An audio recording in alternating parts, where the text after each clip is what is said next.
Hi, my name is Jason Shaw. I'm a Senior Technical Marketing Architect with VMware, and in this Lightboard presentation, we'll review the high-level architecture of VMware Cloud Foundation.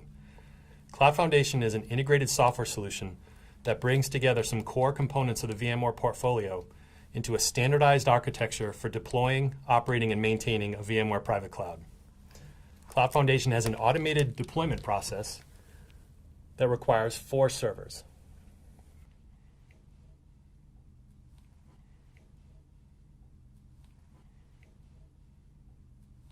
Using these four nodes, Cloud Foundation will deploy what we refer to as the management domain.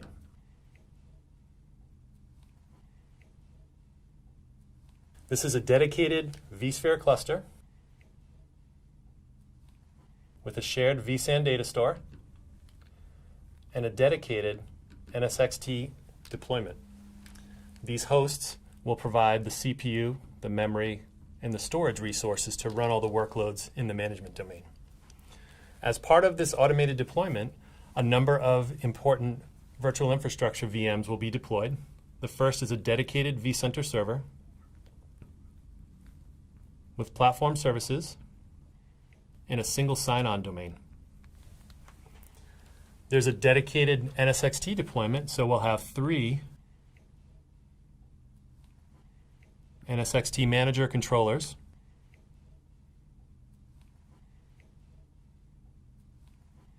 during the deployment process, we also interface with the customer upstream network using BGP peering or static routing, and we'll deploy an NSX edge cluster.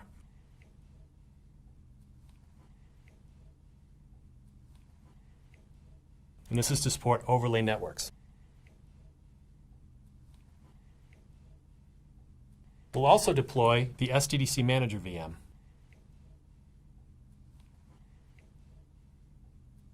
SDDC Manager is a special purpose virtual machine. It's unique to Cloud Foundation, and it provides all the automation for day 2 operations, for lifecycle management, and for general management of the infrastructure.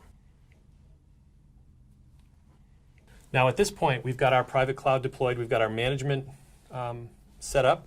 We can actually begin deploying customer workloads on this infrastructure if we choose to. And if more capacity is required, SDDC Manager provides automation for adding new hosts and expanding the management domain cluster, or even creating additional clusters. This architecture can scale to vSphere maximums, and this deployment architecture, where we can deploy customer workloads inside of the management infrastructure, is referred to as a consolidated architecture. Another option for scale is to add 3 or more hosts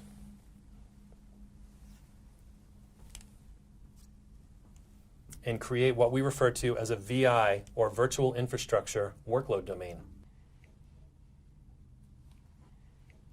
A workload domain is a logical container of 1 or more clusters designed to run customer applications. If we choose to deploy a VI workload domain, part of that automation will include deploying a dedicated vCenter server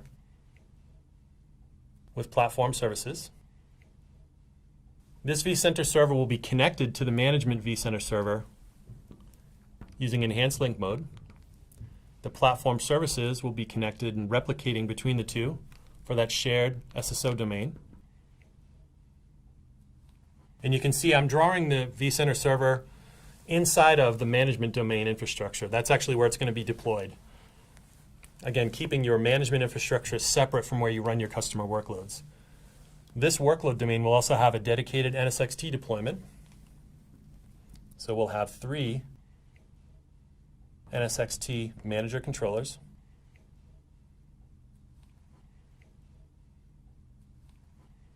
And we have options for deploying in an automated fashion an NSX edge cluster.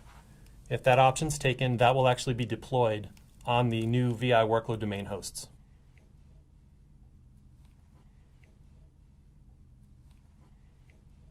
And again, this is infrastructure that's dedicated for running customer applications. So certainly we're going to deploy many of those.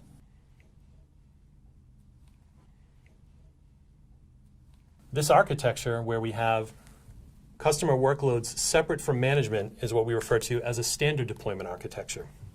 And again, same rules apply. We can scale this architecture to VMware maximums. In any one Cloud Foundation deployment where you have your management cluster and one or more VI workload domains, you can actually have up to 25 domains in total in enhanced link mode. Now, there's a number of reasons that you might want to create workload domains. One certainly is to separate your customer workloads from your management, which is a VMware best practice. You may want to have hardware customized to fit the applications that are going to be running. Maybe I need servers with more memory, higher performing CPUs, maybe GPUs if I'm going to be doing Horizon desktops. Other reasons to create workload domains: to separate application types, to separate licensed features, and workload domains are required in order to use the integrated Kubernetes support in Cloud Foundation. Now that we have our private cloud deployed, we've got SDDC Manager up and running and available for automating tasks. Let's look at some of the capabilities of SDDC Manager.